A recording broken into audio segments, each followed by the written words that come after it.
Praise the Lord. ஆண்டவராய் இயேசு கிறிஸ்துவின் இனிய நாமத்தினாலே அன்பின் வாழ்த்துதல். கர்த்தருடைய பிள்ளைகளே, நம் ஆண்டவருடைய சமூகத்தில் இருக்கிற ஒவ்வொரு நிமிஷமும் நம்முடைய ஆண்டவர் நமக்கு நல்லவராக இருக்கிறார். எப்படி சுகமாக இருக்கிறீங்களா? நம் ஆண்டவரை தேடுகிற ஒவ்வொரு நேரங்கள், நிமிஷங்கள், பொழுதுகள், வினாடிகளிலும் தேவன் நமக்கு நன்மையானவைகளை கொடுத்து நம்மை கனம் பண்ணி காப்பாற்ற அவர் சர்வ வல்லமை உள்ள தேவனாக இருக்கிறார். நீங்கள் எதை குறித்தும் கவலைப்படாதீங்க. நம்முடைய வாழ்க்கையில் இது இப்படி ஏன் நடந்தது என்று கேள்வியோடு இருக்கிறீங்களா? இப்படியான காரியத்துக்கு நான் ஏன் முகம் கொடுத்தேன், ஏன் எனக்கு இந்த அநீதி இழைக்கப்பட்டிருக்குன்னு சொல்லி ரொம்ப மனசோரோடு காணப்படுறீங்களா? பயப்படாதீங்க. உங்களுடைய ஆண்டவர் எப்போவுமே நம்மோடு கூட இருந்து நம்மளுக்கு நன்மை செய்கிற நல்ல தெய்வமாக இருக்கிறார். இந்த காலையிலே தேவனுடைய வார்த்தையை நாங்கள் கேட்போமா?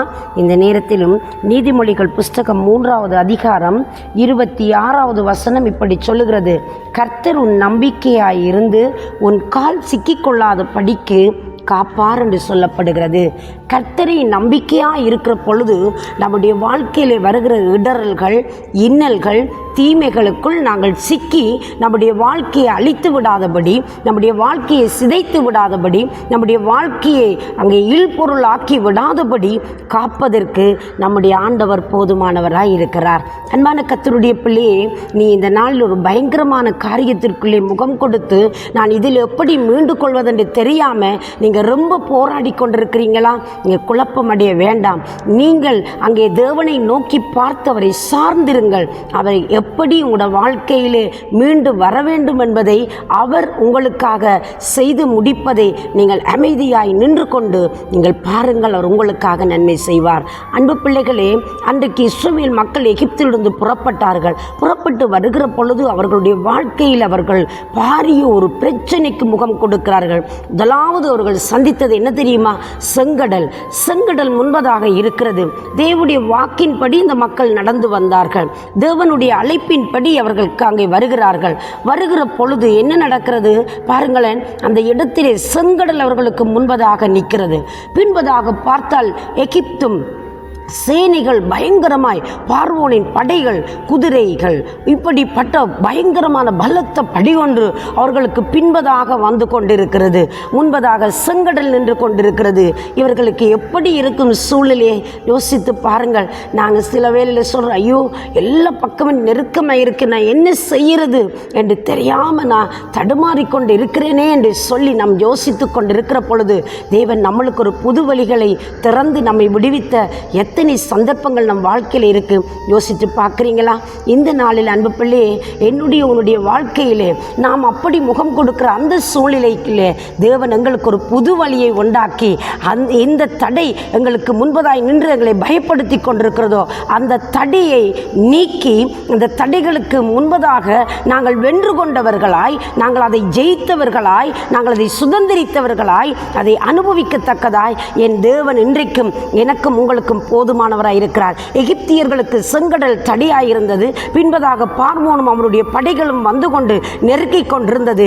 தேவன் அந்த மக்களுக்காக செங்கடலை பிரித்து வழியை உண்டாக்கி அவருடைய வாழ்க்கையில் ஒரு புதிய விடியலை உண்டாக்கினார். இன்றைக்கு அதே தேவன் எங்களுடைய வாழ்க்கையில் இருக்கிறார் என்பதை நீங்கள் மறந்து போக வேண்டாம். இன்றைக்கும் ஜீவிக்கிற ஆண்டவர் எங்களோடு கூட இருக்கிறார். பிரியமான பிள்ளையே, உனக்கு முன்பதாக எந்த பிரச்சனை இன்றைக்கு உன்னை பயப்படுத்தி கொண்டிருக்கிறது, பின்பதாக வேதனைப்படுத்துகிற, நம்மளை குத்தத்தக்கதான வார்த்தைகளை பேசுகிற வார்த்தைகள் எங்களை போட்டு நெருக்கி கொண்டிருக்கிறது.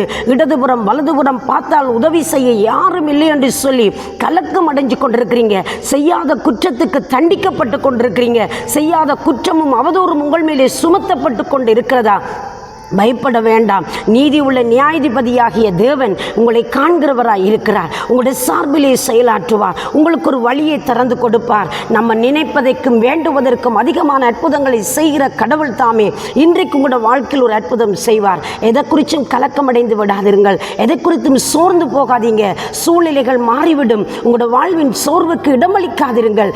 எல்லா சூழ்நிலையும் எங்களை விடுவித்து, எங்களை தப்புவித்து, எங்களை காத்து, எங்களை கண்மணி போல இன்று வரையும் குடும்பங்களை பராமரித்து வந்த துன்பங்கள் துயரங்கள் வாரிக்கொண்டு போகாதபடி வீண் மரணங்கள் எங்களுக்கு நேரிடாதபடி தெய்வம் எங்களை பத்திரமாய் காத்தாரே. இந்த தேவன் இனிவரும் நாட்களிலும் உங்களுக்கு சகாயராய் விடுதலை கொடுக்கிற வெற்றி தருகிற பட்டயமாய் இன்றைக்கும் கிரியை செய்ய வல்லமை உள்ள ஆண்டவர் ஜீவித்து கொண்டிருக்கிறார். ஆண்டவர் நான் மரித்தேன் உயிர்த்தேன் சதா காலங்களிலும் நான் உங்களோடு கூட இருக்கிறேன், உங்களுக்கு நான் அற்புதம் செய்ய வல்லவர் என்று என்னையும் உங்களையும் தைரியப்படுத்துகிறார். பிரியமான பிள்ளையே, இந்த நாளில் நீங்கள் தெய்வத்தை நோக்கி பார்க்கிறீங்களாம். சூழ்நிலைகளை மாற்றுகிறவர், சூழ்நிலைகளை ஜெயித்தவர், மரணத்தை வென்று கொண்டவர், பாதாளத்தை அங்கே ஜெயித்தெழுந்த தேவன் இன்றைக்கும் ஜீவிக்கிறவராய் இருக்கிறபடினா உன் வாழ்க்கையில் வந்த நெருக்கடி, நீ சந்தித்த பயங்கரமான சூழ்நிலை உனக்கு முன்பதாய் தவிடுபொடியாகி இல்லாமல் போகிறது. நீ அவரை சார்ந்து கொண்டு அவரை நோக்கி பாருங்கள். நான் உங்களுக்காக ஜெபிக்கட்டுமா?